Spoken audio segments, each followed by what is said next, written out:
আসসালামু আলাইকুম ওয়ারাহমাতুল্লাহ। News BD 30-এ আপনাদের শুভেচ্ছা ও স্বাগত জানিয়ে শুরু করছি। ঋণ করে রিজার্ভ বাড়ানোর চেষ্টা করছে সরকার।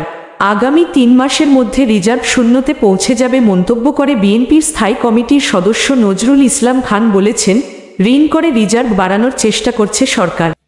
বুধবার 15ই মে জাতীয় প্রেসক্লাবের মাওলানা আকরাম খাঁ হলে বাংলাদেশ লেবার পার্টির উদ্যোগে দলটির প্রতিষ্ঠাতা মাওলানা আব্দুল মতিনের 28তম মৃত্যুবার্ষিকীতে ভোটাধিকার প্রতিষ্ঠায় জাতীয় ঐক্য শীর্ষক আলোচনা সভায় তিনি এ কথা বলেন। দেশ দুঃসময় অতিক্রম করেছে মন্তব্য করে নজরুল ইসলাম খান বলেন, সরকারের উৎপাদন করার চেয়ে আমদানি করার চাহিদা বেশি। কমে গেছে রফতানি আয়ও। দেশে প্রবাসী আয় কমেছে। দেশকে এখন পুরোপুরিভাবে পরনির্ভরশীল করে ফেলেছে সরকার। কোনো দিক থেকে আমরা ভালো কিছু দেখছি না। দেশে ব্যাংক লুট হয়ে যাচ্ছে, কিন্তু কোনো বিচার হচ্ছে না। দেশে রিজার্ভ কমে যাচ্ছে, কিন্তু সরকার এখন ঋণ করে রিজার্ভ বাড়ানোর চেষ্টা করছে। আমাদের রফতানির আয় এখন হুমকির মুখে। আমাদের দেশে গ্যাসের সন্ধান করে মানুষের চাহিদা মেটানোর চেয়ে গ্যাস আমদানি করার চাহিদা সরকারের বেশি।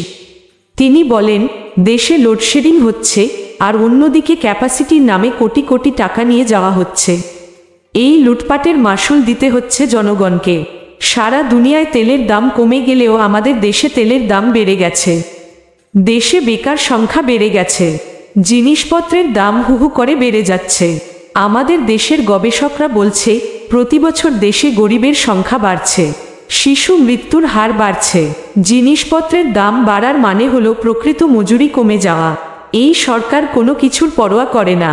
নাগরিক ঐক্যের সভাপতি মাহমুদুর রহমান মান্না আলোচনা সভায় প্রধান আলোচকের বক্তব্যে বলেন, দেশে যদি ছাত্র আন্দোলন থাকতো তাহলে হয়তো এই সরকার ক্ষমতায় থাকতে পারত না। এই সরকার খুব একটা সুখে নেই। 7 জানুয়ারির নির্বাচনের চেয়ে উপজেলা নির্বাচন আরও খারাপ হয়েছে। দেশে রিজার্ভ কমে গেছে। 3 মাসে বাংলাদেশের রিজার্ভ একেবারে জিরো হয়ে যাবে। বাংলাদেশের সরকার ক্ষমতায় নিয়ে একটু বেশি দুশ্চিন্তায় আছে। আমাদেরকে একটা কার্যকর ঐক্য তৈরি করে আন্দোলনে নামতে হবে। একটু বড় ধরনের ধাক্কা দিলেই পড়ে যাবে সরকার। সভাপতির বক্তব্যে লেবার পার্টির চেয়ারম্যান মোস্তাফিজুর রহমান ইরান বলেন, মাওলানা আব্দুল মতিন একজন নিবেদিত প্রাণ রাজনীতিক ও শ্রমিক নেতা।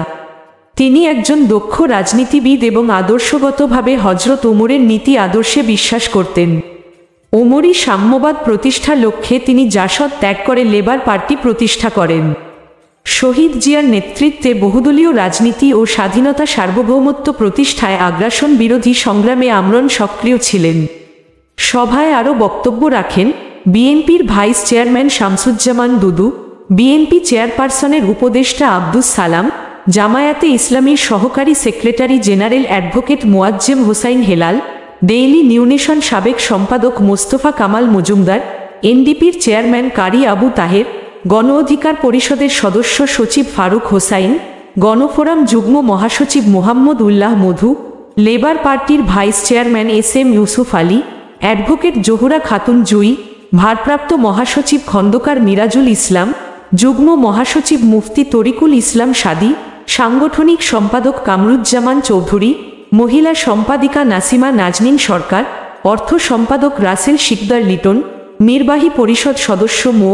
জনি আহমেদ, মাসুম চৌধুরী, ছাত্র মিশনের সভাপতি সৈয়দ মিলন, মহানগর সদস্য সচিব জাহিদ হোসেন প্রমুখ। এই ধরনের ব্রেকিং নিউজ পেতে অবশ্যই আমাদের চ্যানেলটি সাবস্ক্রাইব করতে ভুলবেন না। আল্লাহ হাফেজ। Desk report, news BD 30।